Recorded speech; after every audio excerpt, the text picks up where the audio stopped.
La santé n'a pas de prix, la santé n'a pas de prix, c'est pour cela que nous vous recommandons l'eau potable Achille Aqua. Déjà à Kinshasa, tout le 24 communes, Achille Aqua, l'eau potable est là.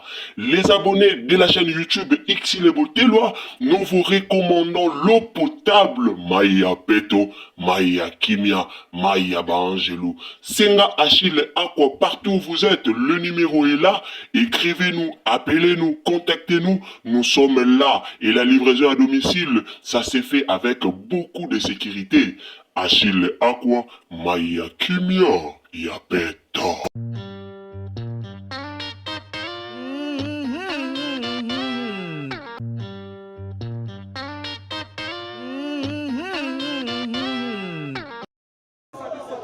Vraiment souffert de ça.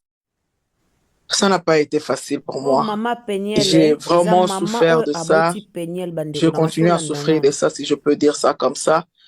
C'est quelque chose que je n'avais jamais souhaité. Je n'aurais jamais souhaité, même pour mes enfants qui ne se sont pas encore mariés, même pour elles-mêmes aussi. Je n'ai pas vu mes grands-parents divorcer. J'ai pas vu mes parents divorcer. J'ai pas vu mes beaux-parents divorcer. Moi-même, j'ai plus de 30 ans de mariage maintenant. Mais bon, ça nous a dérangés. Ça nous a vraiment dérangés. C'était vraiment une humiliation. Bon, nous prions le Seigneur. Par la grâce de Dieu, on tient. Moi, la part que moi je fais, c'était de prier et de conseiller, de donner des conseils à ma fille. C'est ce que je fais. Le reste, je laisse ça à Dieu. Muta boma Peniel ou a chuba Peniel a mema Peniel na réseaux sociaux. Eza mwa mulopo. Lelo mwa mulopo na libala na ya. Lelo mwa mulopo na kati ya libala. Mwa mulopo asengaki Mike Kalambai pardon parce que Mike Kalambai aza biso wa kwetu. Bomona lelo mulopo atikala sima azonga sima kala lelo via mwana bato beba mukolo mulopo azwaka mwana wana na réseaux sociaux aya koloba makamba mobali na ye ndezaki mukolo Mike Kalambai azobongisa ba pasteur ba kuswana mwasi ne a récupérer mwasi na ye babi na vient voir tala mwasi ne ngazoloba na réseaux sociaux mulopo mutele biso mwana na réseaux sociaux lelo mulopo na libala baninga basi. Bonjour la famille, bonjour bandeko nanga, bonjour bandeko nyonso o bopesaka biso litoi. Mbote na bandeko o bolandaka biso o bozalaka vraiment wana pona kolanda Ursule Botelwa TV. Alors topesi bino ba mbote esika nyonso bozali. Donc bonjour, bonsoir. Mbote na bino nyonso bandeko na biso. Lelo toye na likamba Peniel, en tout cas lelo toza na mawa, toza vraiment na esengo mingi te ya ko présenter émission o topé toza vraiment na kandate ya ko présenter émission o mais toza na mawa. Tozana mawa pourquoi parce que situation oh ya Peniel tozo mona na internet ekomi grave bandeko nanga ekomi grave ezali sous likambo te to ya koganga ezali sous likambo te to ya na esengo ekomi likambo oyo ezosenga to ya nango na mawa liboso na bino. Bande onanga soki eza mbala na oyo ya liboso soki eza première fois na yo o visiter Ursule Botelwa TV soki vraiment eza mbala no ya liboso okoti na chaîne na biso alors abonnez-vous. Ah, toloba kaka, ceux qui la première fois na yo au visiter chaîne Nabiso, au s'abonner, au commenter, au liker, au partager et aux amala moumik. Donc abonnez-vous, commentez, likez, partagez Nzambalola a Kopambola Bino. Partagez na Facebook, partagez na Messenger, partagez na WhatsApp, donc partagez partout. Et pas wapi o komona ke oza na facilité ya ko partager pour que message oyo et comme la paix baninga mususu. En tout cas Nzambalola a Kopambola yo. Bandeko na ngai situation ya Peniel na minute oyo eza grave. Situation ya Peniel na minute oyo eza grave. Tomoni Peniel abandango na internet lokola baje. Séparation ya yena pasteur Mike abandango na internet lokola baje. Et banda pasteur Mike Kalambai anosaki bientôt azolakisa mwasi na ye, bientôt azo présenter biso semeki national, bientôt azobala esali Peniel bien te. Alors Peniel aza na situation moko grave na minute oyo. Bande onanga bato nyonso tomona makambo Peniel aplibiaka na réseaux sociaux, bato nyonso tolandelaka ba page ya Peniel, bato nyonso tolandelaka Instagram ya Peniel, na sur mutu tu auti komona testament o Peniel atiki. Na sur mutu tu auti komona déjà testament o Peniel akomi.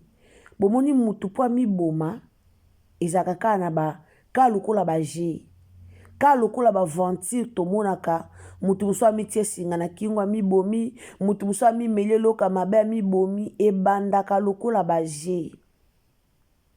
Lelo Peniel tomoni ebandi lokola ba je tozotala ti tozokenango na suka ya likambo oyo. Peniel na Mike Kalambai baza ba couple liboso te o ba boyani bana batikale pa mobali. Eza couple liboso te. Eza couple liboso te e na basi musu babala pe légalement, mais tant basali divorce bana bake pa mobali mwasi pa vanda.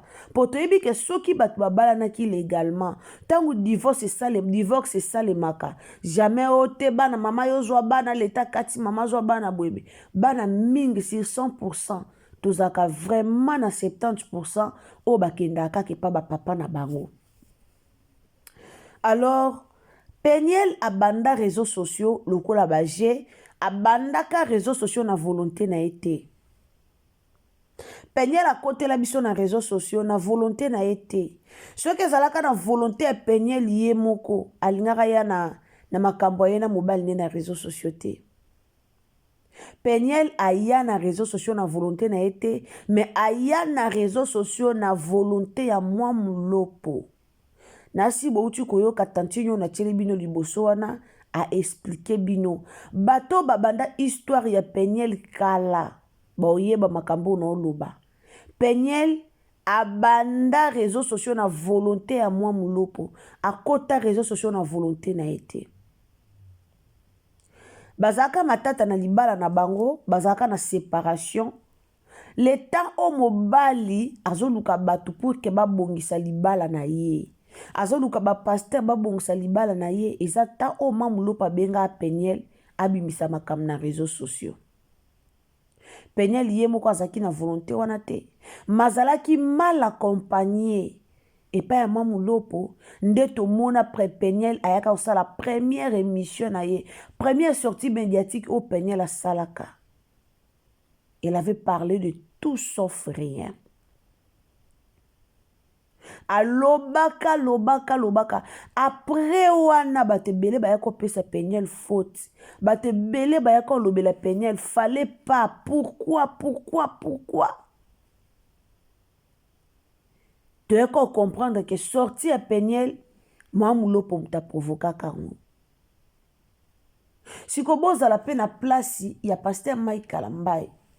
Aza mutu munene, oya yebani, aza chantre de l'Éternel, aza pasteur. Sérieux wana kuna combien ta pasteur, tu wana non chantre. Mais aza muto yo ayebani, aza muto azolinga kotonga carrière na ye. Akoke lisu kozonga na Peniel te. Pour Peniel a memaki makambo nyonso na réseaux sociaux devant tout le monde. Batu nyonso bayaka oyeba ke ekenda kiboye sala kiboye. Mais mamulopo o a mema Peniel na berer. Lelo abenga pasteur Mike asenga ba pardon. Mais ye na libala na ya aza heureuse, na libala na ya aza bien. Mais Peniel lelo a perdre libala na ye lokola baje. Et lor bomona Peniel ayaka koloba loba. Moko Peniel azo déclarer ka banate. Mais Peniel a omona pourquoi perdre libala na ye lokola ba aventure. Bande onanga bolingo nyonso matata ezalaka. E ana ba bolingo mususu ba couple mususu mwasi pa mobala betaka mwasi, ezaba na ba couple mususu mibala beta na bango mwasi mbasite. Mais il faut savoir que bolingo nyonso ba problème ezalaka. Pasteur Mike Kalambai na Peniel, eza difficile pour lisolo na bango elimwa na internet. Lisolo na bango mibale ekolimwa ka na internet ata mokolo moko te. Au moins soki moko akoti na sa mabele, mais eza pe kaka difficile. Pour vraiment lisolo na bango elimwa na internet, eza facilité. Eza facilité. Tomoni makambu nyonso ndenge leki. Tomoni likambu na bango banda na commencement tozo mona ngo ndenge ezokende. Tozo mona makambu na bango ndenge ezokendela. Alors, ekomi siko moment ya kosula na Peniel. Bandeko, to bengi Peniel liboma, to fingi Peniel liboma, to lobeli Peniel mabe, to lobeli Pasteur Mike Kalambai mabe, mais bonzi melanga likambo to mona ngo sérieux po moko na no kufite. Peniel a capable ya komisa mabe. Bomoni Peniel pona Pasteur Mike Kalambai a capable ya komi boma. Aza capable ya komiboma. Quel que soit ye mutazala mabe, quel que soit ye mutasala mabe, quel que soit libale kufa po ye moka linga ki po ye moka mema ki viso ki ndenge nini. Po peut-être lelo so ki Peniel a memaka makambo na réseaux sociaux te. Me balinga ba bongsa libana bango sud lelo me balinga bazala ensemble. Po mabale ezalaka nango ba matata bolingo ezalaka nango mo bebani libale kufi bozongani. Et surtout bango bato ba sala nzambe balingaka pena te ko changer basi. Mais Peniel ayaka na babuzo banyosa memaka makambo na réseaux sociaux, makambo ke zongi koto ba filmer na ba makangu na ye balakisa nyonso wana eza parmi ba clé oyo ke même na bango ba luba bakoyi kozonga na te. Bomoni video na tiele bino ne bandeli ya mama Peniel. Et yana batebele ba fingi na ba commentaire mama falo pekisa mwana na yo mama falo zala mwana mama malamu ya kwa encadrer mwana na yo. Les parents souffrent. Boyebi te ba parents bazo souffrir na nini. Mama ya Peniel akoza la teka ke non azo ko accepter nyonso zo leka na internet azo pousser mwana na yo non. Boyebi humiliation nini o bango ba nango. Quel que soit bango nde ba conduire mwana na erreur nde toloba. Mais mamba boy soke komela mwana to ekoma na foyer ezaka humiliation na ba parents. Lelo Peniel elongo na Pasteur Mike Kalambai ekomi na propre sœur na ye. Nande kone propre nde kone ya makila mama moko tata moko. Na leki na mwasi. Ils a problème grave. Awa komi ko bimisa ba makambo na internet kokoma boye baka lelo soki ka Peniel la tie mutu na ye na se carrière a Pasteur Mike Kalambai ekobeba. Soki lelo Peniel akufi pona makambo oyo au moins ezala pona makambo susu mais soki a mi bomi pona makambo oyo ye na Pasteur Mike Kalambai bato nyonso ba okotela pasteur ozala condamné bato ba condamné makasi. Et puis bato ba mona te ke no ezaki bolingo simbaki nango te po jusque là bato belé bazaka pour Peniel. Jusque là yana bato ba pesa Peniel raison aza mama bana bo comprendre des problèmes inaye Peniel lelo ata soki ye azalaki na bana na Pasteur Mike problème ilingo ozala kaka ilingo koma bambongo wa bana akipara bana te asala alinga bando yo senga Pasteur Mike Kalambai mbongo wa bana na réseaux sociaux ata soki ye azalaki na bana makambo ilingo ozala kaka po Peniel alinga Pasteur Mike Kalambai 100%. Ana bolingwa pasteur. Et lelo soki Pasteur Mike Kalambai a décidé kobala.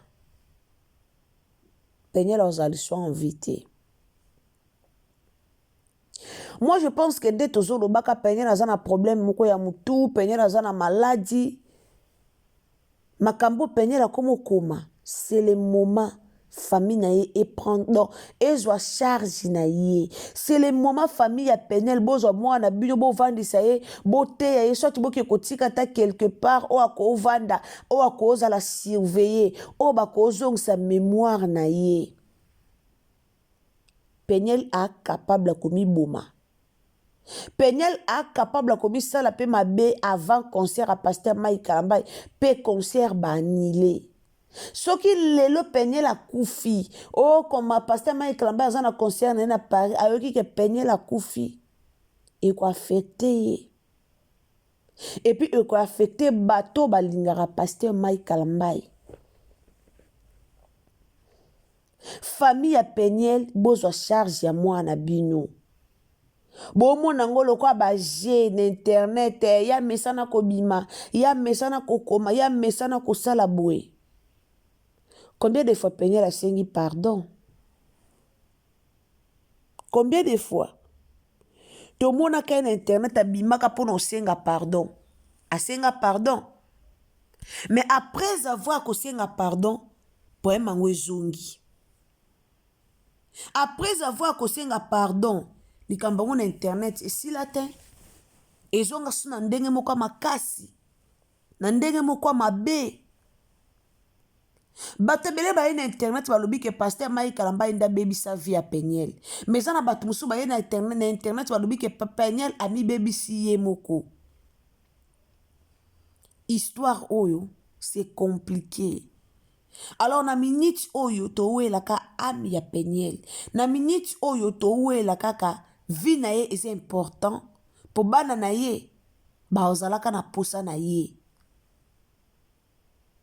Aza vraiment mama ya bana oh il faut tia na mutu na ye ke bana na ye ba ozalaka na posa na ye akoki jamais komi boma pona mobali to akoki jamais komi boma pona bana po Penel lelo soko bien nyata kisasa azwa banini na ke kisasa pasteur Mike Kalambay okangele bana tena kisasa so Penel lelo be pena kende tina kisasa inde ye moko ayebi ndako pasteur ake pena na yo tala bana na nga muto opexi ko tala bana te. Nanzimite ke ba opekisa ye kutala bana. Nanzimite ke ba opekisa ye ba opimele ye kutala bana na ye. C'est vrai ça fait mal. Na maman aboti bana na ye, na maman souffrir na bana na ye, na maman o azana bolingo ya bana na ye, mais azana na mwa ba limite moko be po mona bana na ye, ça fait mal je sais. Pour naza maman bana. Na yebi ke sala rapasi. Mais situation Mike Kalambay na Penel tolobeli yango na ba façon nyonso. Situation pasteur Mike na Penel tolobeli yango na ba façon nyonso. Tolobeli yango na balolenge nyonso. Mais ça fait mal au cœur. Yo mona ndeko mwasi akoma testament en public donc atika testament na ya postango na réseaux sociaux. Lobito lobani. Soki mutakufi toza na kapasita ko la musaete. Soki Penel la kufi de lobiso nyonso to ko regretter. Balobi mutaba ezo bazana na ye mutamabeza na ye mutyoso za na ye. Atandenga mesana ko poster wana. Tozala na ye bongo. Que lelo to perdre ye. Et puis ça passe na communauté et puis ça passe na bana na ye. Penel la komi boma parce que ba relation amoureuse nyonso o ya zozo na sima pasteur Mike Kalambay ezo ko aboutir na rien. Toutes les relations amoureuses au Penel la zozo ezo ko aboutir na rien. Ezo pesa ye lo côté. Ba o ba jackpot wana bimisa ye mabe na internet e bimisa ba bolumbune na internet. Ba filma ye. Azwa o te, azwa o baboyani, azwa o te. Aza mutu. Ake na famille bonale qui n'est pas problème. Quel que soit Penel on ma be o ya sala pasteur Mike. Mais aza mutu. Penel a eu ba coup ebele, a eu ba problème ebele na vie, ebele. so lelo tokoma olobaka na problème ya mutu famille na ye moko ekonfirma mama na ye moko akonfirma bandeko na ye bango moko balobe eloko wana mais oyo eza important bandeko na nga tosunga mwa mwasi oyo famille ya Peniel bosunga ndeko na bino bino nde bokoperdre mwana paster Mike Lambai lelo lobi te lobi kuna te aobala carrière ne ko obeba lelo na liwa Peniel mais lobi ebonga mais na famille na bino bokoperdre mutu bokoperdre mwasi mbinga boye bana ya Peniel bakoperdre Peniel eza pasi mingi na motema mais choix eza te famille ya Peniel boza obligé ya osunga mwana bino boza vraiment obligé ya osunga Peniel po babiloko ezoleka na réseaux sociaux eza de bien te bandeko diable akotaka boye demo akotaka kaka boye bomona kaka mutu akomi kokoma toza na bakomba na bafamille toza na bakomba na bakartier toza na bakomba partout surtout Peniel ana bakomba bomona kaka mutu aleki na internet akomi aplibie boyebi te loni ebatami nsima nango boyebi te eloko nini ekokrea mesima nango boyebi te eloko nini o monguna azobongisa créer aprépare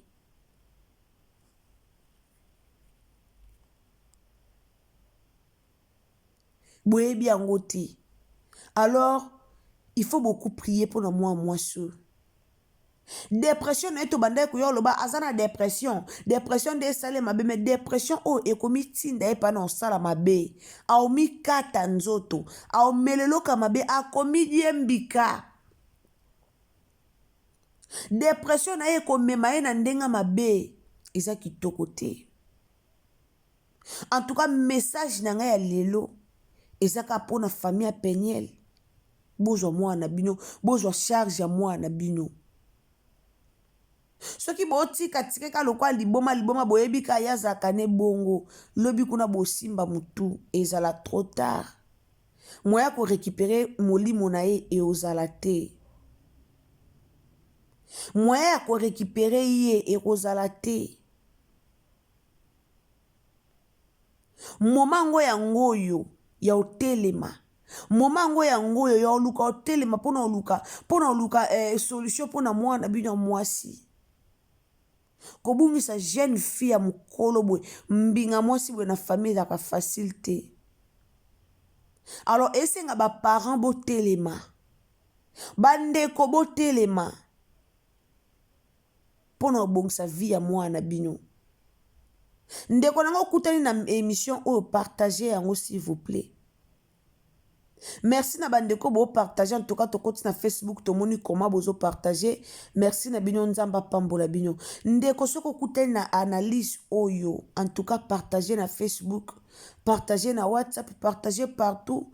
Tindela bandeko lien bakota bayoka likambo. Peniel asali testament, eza likamba baventure te, eza likambo eza grave. Eza likambo toko otala ngo kana miso to otela ngo te. To sunga ye azana bo mo lobi bana na ye ba ozana posa na ye. Merci beaucoup na famille, merci beaucoup bandeko nanga, merci beaucoup na famille nyonso obolanda Irsil Botelwa TV, la famille en tout cas merci beaucoup. Nzamba lola a pambola bino. Kande tolobaka na comme na suka ya makambu. Donc ceux que zambala no ya liboso au continent Irsil Botelwa TV, au s'abonner, au commenter, au liker, au partager nzamba ro pambola bino. Tokutani à la prochaine occasion. Bye.